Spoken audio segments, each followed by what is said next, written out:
జై శ్రీరామ్ అందరికీ నమస్కారం వెల్కమ్ టు న్యూస్ అఖండ నేను మీ కస్తూరి శ్రీధర్ మిత్రులారా తమిళనాడు గవర్నరు సంచలనం సృష్టించాడు సరే ఆయన ఏం చేశాడు ఏం జరిగింది అనేది ఈ న్యూస్ ద్వారా మీకు చెప్పే ప్రయత్నం చేస్తా ఓకేనా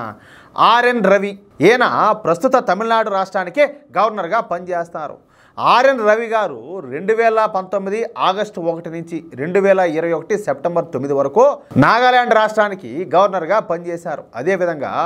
2019 డిసెంబర్ 18 నుంచి 2020 జనవరి 26 వరకు మేఘాలయ రాష్ట్రానికి గవర్నర్గా పనిచేశారు ఇకపోతే తమిళనాడు గవర్నర్ అయినటువంటి ఆర్ఎన్ రవి గారు 1974లో బీహార్లోని పాట్నాలో జన్మించాడు జర్నలిజంలో కొంతకాలం పనిచేసిన తర్వాత 1976లో ఇండియన్ పోలీస్ సర్వీస్లో జాయిన్ అయినాడు కేరళ కేడర్కు చెందినటువంటి ఆర్ఎన్ రవి గారు అక్కడ ఒక దశాబ్దానికి పైగా పనిచేశాడు తరువాత సిబిఐలో విధులు నిర్వర్తిస్తున్న సమయంలో తన పదవీ కాలంలో ఈ మైనింగ్ మాఫియాలతో సహా వ్యవస్థీకృత క్రిమినల్ ముఠాలకు వ్యతిరేకంగా అనేక అవినీతి వ్యతిరేక పోరాటాలకు నాయకత్వం వహించాడు ఇంటెలిజెన్స్ బ్యూరోలో పనిచేస్తున్నప్పుడు ఈ రవి గారు జమ్మూ కాశ్మీరు అదేవిధంగా ఈశాన్య రాష్ట్రాలు అలాగే ఈ మావోయిస్టు ప్రభావిత ప్రాంతాల్లోనూ అలాగే ఈ తిరుగుబాటు అదేవిధంగా ఈ హింస జరిగేటటువంటి ప్రాంతాల్లో ఎక్కువగా పర్యటనలు చేస్తూ అక్కడ ప్రజల్లో ధైర్యం నింపినారు మొత్తానికైతే ఇది స్థూలంగా తమిళనాడు గవర్నర్ అయినటువంటి ఆర్ఎన్ రవి గారి చరిత్ర ఈ ఆర్ఎన్ రవి గారు తన జీవితం మొత్తం కూడా అవినీతికి వ్యతిరేకంగానే పనిచేశాడు అంతేకాకుండా తీవ్రవాదం పైన పోరాటం చేశారు అలాంటి ఆర్ఎన్ రవి గారు నిన్న మదురైలోని ఒక ఇంజనీరింగ్ కాలేజీలో జరుగుతున్నటువంటి కార్యక్రమానికి ముఖ్య అతిథిగా పాల్గొన్నారు అయితే తమిళనాడులో కంబన్ అనేటటువంటి ఒక గొప్ప రచయిత ఉండేవాళ్ళు అన్నమాట ఆయన 12వ శతాబ్దానికి చెందినటువంటి ప్రముఖ కవుల్లో ఒకరు ఎప్పుడు 12వ శతాబ్దంలో ఆ రోజుల్లో కంబన్ కవి గారు తమిళంలో కంబరామాయణాన్ని రచించినాడు ఈ కంబరామాయణం గురించి మనకు పెద్దగా తెలియదు కానీ తమిళనాడులో ఈ కంబరామాయణానికి గొప్ప విశిష్టత అయితే ఉన్నది ఈ కంబన్ కవిది కూడా తమిళనాడులోనే ఈ మదురై ప్రాంతమే ఈ సందర్భంగా మదురైలోని ఇంజనీరింగ్ కళాశాల కార్యక్రమంలో పాల్గొన్నటువంటి ఆర్ఎన్ రవి గారు మాట్లాడుతా మన తమిళ కవి అయినటువంటి కమ్మన్ గారిని ఆయన రచించినటువంటి కమ్మన్ రామాయణాన్ని మనం ఎప్పటికి కూడా మర్చిపోకూడదు మన సంస్కృతి సాంప్రదాయాలకు చెందినటువంటి అనేక మంచి విషయాలను కంబన్ కవి గారు తన కంబరామాయణ ద్వారా వివరించారు ముఖ్యంగా మహిళలను ఎలా గౌరవించాలా మహిళలకు మన దేశంలో ఎలాంటి స్థానం ఉండదో అన్న విషయాలను ఆయన చక్కగా అద్భుతంగా వివరించారు కానీ ప్రస్తుతం తమిళనాడులో అధికారంలో ఉన్నటువంటి ఒక పార్టీకి చెందినటువంటి నాయకులు అసలు మహిళలకు గౌరవం ఇవ్వడం మర్చిపోయినారు మహిళలను బహిరంగంగా కించపరుస్తూ మాట్లాడుతున్నారు తమిళనాడులో ప్రస్తుతం మహిళలపైన దాడులు పెరిగిపోతున్నాయి ఇది ఎంత మాత్రం కూడా ఆమోదయోగ్యమైంది కాదంటూ అక్కడి విద్యార్థుల చేత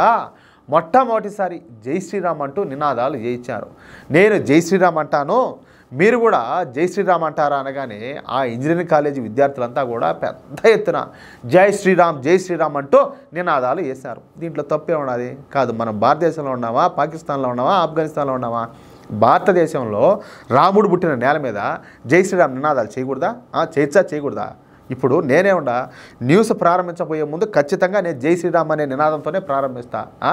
దాంట్లో తప్పే ఉండదు అంటాలే హిందువులు హిందూ పుట్టక పుట్టాము జై శ్రీరామ్ అనడంలో తప్పే ఉండదు అయితే ఈ విషయంలో మనం ఆర్ఎన్ రవి గారిని ఖచ్చితంగా అభినందించాలి ఆయన గవర్నర్గా ఉన్నప్పటికీ విద్యార్థుల చేత జై శ్రీరామ్ నినాదాలు అయితే చేయించారు ఇక ఈ విషయం పైన ఎప్పట్లాగానే ఈ సూడో సెక్యులర్ పార్టీ అయినటువంటి కాంగ్రెస్ పార్టీ కమ్యూనిస్టు పార్టీలు డిఎంకే పార్టీ ఇవన్నీ కూడా గోల చేయడం మొదలుపెట్టాయి ఆర్ఎన్ రవి ఒక రాష్ట్రానికి గవర్నర్ అని రాజ్యాంగ విరుద్ధంగా ఆయన జై శ్రీరామ్ నినాదాలు చేయించాడని చెప్పేసి ఆయన చేసిన పని వలన దేశంలో లౌకికవాదం దెబ్బతింటాదని ఆయన ఆర్ఎస్ఎస్ అధికార ప్రతినిధిలా వ్యవహరించాడని ఒక మత ప్రవక్తలా మాట్లాడినాడంటూ చడామడా విమర్శించడం మొదలుపెట్టారు కాదియా రాజ్యాంగానికి విరుద్ధంగా అంటే రాజ్యాంగంలో ఏమన్నా రాసి ఉండదా ఏది జై శ్రీరామ్ అని చెప్పేసి నినాదాలు చేయకూడదు అని చెప్పేసి అవి ఏమన్నా దేశ వ్యతిరేక వ్యాఖ్యలా లేకపోతే ఇంకొక మతాన్ని ఏమైనా కించపరుస్తూ మాట్లాడినాడు ఆయన ఇంకొక మతాన్ని ఏదైనా తక్కువ చేస్తే ఏమైనా నినాదాలు ఇప్పించినాడా ఆయన ఒక హిందువు అక్కడ జరిగిన కార్యక్రమం కూడా ఏంది రామాయణానికి సంబంధించినటువంటి కార్యక్రమం కంబ కవి గారి గురించి మాట్లాడుతా ఈ వ్యాఖ్యలన్నీ కూడా వచ్చినాయి దాంట్లో తప్పే ఉన్నది జై శ్రీరామ్ అని చెప్పి నినాదాలు చేస్తే కాదు అది ఎట్లా లౌకికవాదానికి అది ఎట్లా ప్రమాదమైంది మీరేమో ఏది ఇప్పుడు రంజాను బక్రీదు క్రిస్మస్ వస్తే టోపీలు తెలుసుకొని సెలవులు వేసుకొని మీరు పోయి వాళ్ళ వాటిల్లో అంతా కూడా మీరు పార్టిసిపేట్ చేస్తారు కానీ ఈయన ఈ హిందుత్వానికి సంబంధించినటువంటి ఒక కార్యక్రమంలో ఒక కవి గురించి మాట్లాడుతా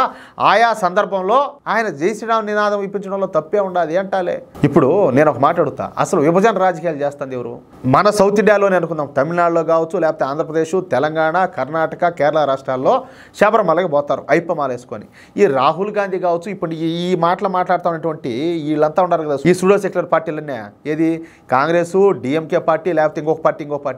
వీళ్ళు ఎంతమంది పోయి ఈ అయ్యప్ప మాల వేసుకున్నప్పుడు వాళ్ళతో కలిసి పూజలో పాల్గొన్నారు, లేకపోతే భిక్ష చేశారు? ఎక్కడైనా ఈ సందర్భాలు ఏమన్నా ఉన్నాయా? ఉండాయా అంటాలే. మరి నిరభ్యంతరంగా నేను ఇందాక చెప్పినట్టు ఈ రంజాన్ టైంలో కావచ్చు, క్రిస్మస్ టైంలో కావచ్చు, దర్జాగా అక్కడ పోయి వాళ్ళతో కలిసి సెలబ్రేషన్ చేసుకుంటారు. మరి ఇది ప్రమాదం లేదా? ఇది ప్రమాదం లేదా అంటాలే. ఏంది ఇదంతా కూడా? అసలు విభజన రాజకీయాలు చేస్తుంది మీరు, మత రాజకీయాలు చేస్తుంది మీరు, ఈ దేశంలో మతాల మధ్యన చిచ్చులు పెడుతుంది మీరు, ఓటు బ్యాంక్ రాజకీయాలు చేస్తుంది మీరు. అసలు మీకు ఆయన అనడానికి అసలు మీకు అర్హత అండి అంటున్నా నేను. కానీ వీళ్ళు ఏవైతే అన్నారో ఈ మాటలు ఏవి కూడా పట్టించుకున్నటువంటి తమిళనాడు గవర్నర్ ఆర్ఎన్ రవి గారు తాను ఏ తప్పు చేయలేదని, తాను చేసేది కరెక్టేనని చెప్పేసి సింపుల్గా ఒక ప్రకటన విడుదల చేసి సైలెంట్ అయిపోయినాడు. ఇంకా మీరు పీక్కోవాలనుకుంటే పీక్కోండి అన్నట్టుగా అర్థమవుతుందా? అది మ్యాటరు. చూడండి దేశంలో ఏం జరుగుతుందో, ఎట్టబోతుందో దేశం. మిత్రులారా, ఈ న్యూస్ కనుక మీకు నచ్చినట్లయితే ఖచ్చితంగా ఈ న్యూస్ నలుగురికి షేర్ చేయండి. అదేవిధంగా ప్రతి ఒక్కరు కూడా మీ యొక్క అమూల్యమైన అభిప్రాయాలను తప్పనిసరిగా కామెంట్ రూపంలో తెలియజేయండి. అలాగే ఇంతవరకు మీరు కనుక మన ఛానల్ సబ్స్క్రైబ్ చేసుకున్నట్లయితే ప్రతి ఒక్కరూ మన ఛానల్ సబ్స్క్రైబ్ చేసుకోండి, సపోర్ట్ చేయండి ప్లీజ్. జై శ్రీరామ్.